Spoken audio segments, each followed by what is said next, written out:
Last video में हमने देखा था स्टेला को बंदी बना लिया जाता है।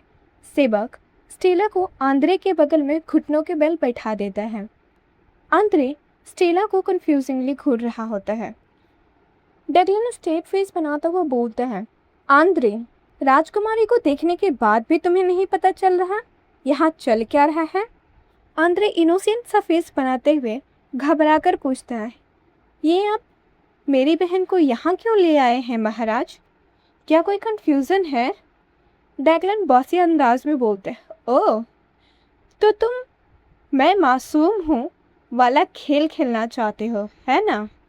आंद्रे अनजान बनने की कोशिश करते हुए बोलता है, मुझे कुछ समझ नहीं आ रहा। आप कहना क्या चाहते हैं सम्राट? डैगलन रिप्लाई करता है, तुम्हारी प्यारी बहना पिछली रात मेरे कमरे में आग घुसी थी, वो भी चोरी छिपे। स्टेला देरी सहमी अपनी जगह पे बैठी होती है। आंद्रे चौंकते हुए बोलते हैं, क्या कहा?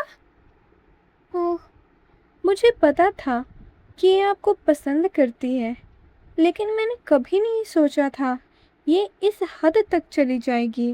फिर मर्सी की भीख मांगते हुए बोलते हैं, रहम कीजिए महाराज, इसे माफ़ कर दीजिए। फिर गिल्टी फेस बनाते हुए बोलते हैं, मैं जानता था कि इसके दिल में आपके लिए कुछ है, फिर भी मैंने कुछ नहीं किया।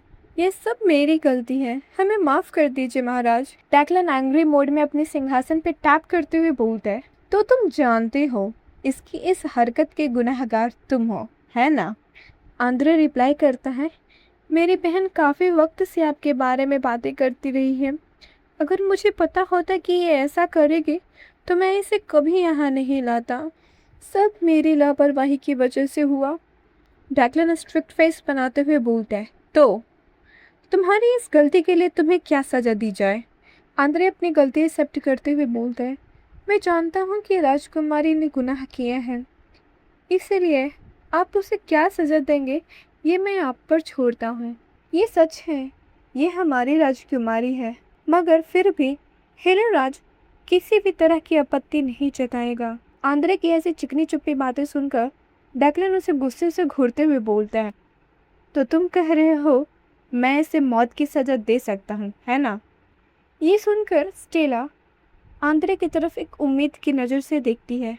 आंद्रे बोलता है, मेरे राज्य की सलामती के लिए मैं अपने जज्बातों से ज़्यादा अपने राज्य की अहमियत रखता हूँ। स्टेला का लास्ट होप भी आंद्रे तोड़ देता है। आंद्रे आगे बोलते हैं, मैं आपसे रहम की भीख मांगता हूँ ताकि हमारे बीच का शांति समझौता बरकरार रहे महाराज। डैगलन गुस्से में बोलता है, अब ये नाटक बंद करो। आंद्रे बैड इंटेंशन से इनोसेंट बनते हुए बोलते हैं, माफ़ कीजिएगा। डैगलन गुस्साते हुए बोलता है, तुम्हें लगता है कि तुम बरगद के सम्राट को बेवकूफ़ बना सकते हो? आंद्रे पूछते हैं, मुझे समझ नहीं आ रहा आप क्या कहना चाहते हैं। तभी उसके साथी को पकड़कर लाया जाता है। डैगलन बोलते हैं, तुम्हें क्या लगा मुझे पता नहीं चलेगा? ये सब तुम्हारे ही दिमाग की उपज है। आंद्रे घबराते हुए बोलते हैं, महाराज मैंने कुछ नहीं किया। डैगलन एक पर्ची दिखाते हुए बोलते हैं, तो फिर ये क्या है? उसका सेवक डैगलन के हाथ में वो पर्चे देखकर सोचता है, अरे नहीं, अब तो कुछ नहीं हो सकता। इसे ये कैसे पता चला? डैगलन उस पर्ची को आंद्रे के सामने फेंकते हुए बोलता है, ये वही दवा है जिसने मेरे पहरेदारों को सुला दिया। आंद्रे पर्चे देखकर घबराते हुए बोलते हैं, मुझे इसके बारे में कुछ नहीं पता। आंद्रे के मुंह से ऐसा जवाब सुनकर डैगलन उसे घूर कर देखता है।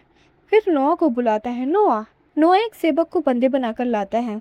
उस सेवक को देखकर कॉन्ट एपल, जो आंद्रे का साथी था, घबरा जाता है। नोआ सेवक को घूरते हुए बोलता है, अब बको। कॉन्ट एपल उसे नजरों से इशारे करते हुए बोलते हैं, कुछ मत बोलना। आंद्रे घबराते हुए सोच रहा होता है, ये सब इसे कैसे पता चला? डैगलन सेवक को ऑर्डर देता है, कल रात तुमने क्या क्या किया, मुझे एक एक बात बताओ। सेवक बोलना जारी करते हैं, कल रात पहरा देने वाले सैनिकों को जो जाम देने जाने वाली थी, मैंने उसमें नशीली दवा मिला दी थी। जैसे जैसे सेवक सच्चाई बोल रहा होता है, आंद्रे और उसका साथी कांस्टेबल घबरा रहे होते हैं। आंद्रे सेवक से पूछते हैं, और किसने कहा तुम्हें यह करने के लिए? सेवक पीछे घूमकर उसे घूरते हुए बोलता है, इन्होंने ये करने के लिए मुझे इन्होंने सोने के सिक्के दिए थे। ये सुनकर कांस्टेबल के तो हवाइये उड़ जाते हैं। डेक्लन कांस्टेबल की तरफ इशारा करते हुए बोलता है, तुम कांस्टेबल हो है ना? कांस्टेबल घबराते हुए बोलते हैं, जी जी महाराज। फिर डेक्लन मुस्कुराते हुए बोलते हैं, उस सेवक को ये काम करने की कीमत देने के बाद तुम अंजाम देखने के चक्कर में युवराज के साथ उसके ही कमरे में इंतजार कर रहे थे। सही कहा ना मैंने? ये सब देखकर एरिका एक्साइटेड होकर सोच रही होती है, यकीनन इसके दिमाग में तो खलबली मच रही होगी कि डैक्लन को ये सब कैसे पता चला। डैक्लन एरिका को देखकर उस पर प्रॉड कर रहा होता है। फिर आगे बोलते हैं, हमारे राज्य से सैनिकों को नुकसान पहुंचाने, मुख्य राजमहल में घुसपैठ करने और सम्राट की हत्या करने की कोशिश करने के जुर्म में मैं हेलो राज्य के पूरे डेलीगेशन को कैद करने का हुक्म देता हूँ। तो डेलीगेशन का मतलब है दूसरे राज्य से आए राजदूत। कांस्टेबल माफी मांगते हुए बोलते हैं, मुझे वक्त दीजिए महाराज, रहम करके मुझे बस एक मौका दे दीजिए, मैं तो बस आदेशों का पालन कर रहा था महाराज। डैक्लन एंग्री फेस बनाते हुए बोलते हैं, कितनी आसानी से कह दिया तुम लोगों ने कि तुम्हें जिंदगियां बख्श दी जाए, जबकि खुद किसी और की जान लेने चले थे।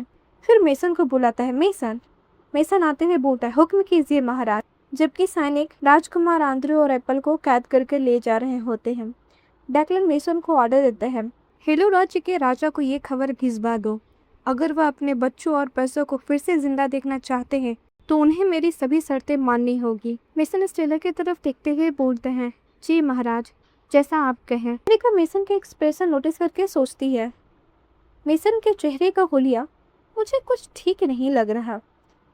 सब कुछ क्या वैसे ही चलने वाला है जैसी ओरिजिनल स्टोरी में लिखा है? अब सीन जेल की तरफ शिफ्ट होते हैं। वहाँ किसी के रोने की आवाज़ आ रही होती है। मेसन जेल में स्टेला से मिलने जाता है। मेसन को स्टेला की हालत देखकर बहुत ही बुरा लग रहा होता है। मेसन स्टेला से बोलता है, मुझे हेलो के राजा को इस घटना के बारे में जानकारी देनी है, इसीलिए मैं यहाँ। तभी स्टेला उसकी बात काटते हुए बोलती है, क्या आप मुझसे नाराज़ हैं? मेसन ये सवाल सुनकर चौंक जाता है। फिर खुद पर ही गुस्सा करते हुए बोलते हैं, मैं कौन होता हूँ आपसे नाराज़ होने वाला? मुझे कोई हक नहीं है। तभी स्टेला बोलती है, आप अगर नाराज़ हैं भी तो इसमें आपकी कोई गलती नहीं है, मगर मेहरबानी करके मुझसे इतनी रुखी तरह से बात मत कीजिए। फिर मेसन के पिछले बिहेवियर को याद करते हुए बोलती हैं, अगर आप भी मुझसे रूखे तरीके से बात करेंगे तो मुझे नहीं लगता कि मैं ये सह पाऊँगी, और अगर मुझे मरना ही है तो वो होने से पहले मैं एक बात साफ करना चाहती। फिर अपने गले के लॉकेट पकड़ते हुए बोलती, क्या आप मेहरबानी करके मुझे सम्राट के साथ एक आखिरी बार बात करने की इजाज़त दे सकते हैं? डेक्लन नोट करते हुए बोलते हैं, ठीक है, मैं उनसे पूछकर देखता हूँ। अब सीन मॉर्निंग में बागीचे में शिफ्ट होता है। डेक्लन ने उसे मिलने की इजाज़त दे दी थी। स्टेला डेक्लन से मिलने आती है। एरिका स्टेला की हालत देखकर सोच रही होती है, कुछ ही दिनों में ये बेचारी कितनी दुबली पतली हो गई। डेक्लन अनोइंग फील करते हुए बोलता है, मेसन ने बताया तुम मुझसे मिलना चाहती हो?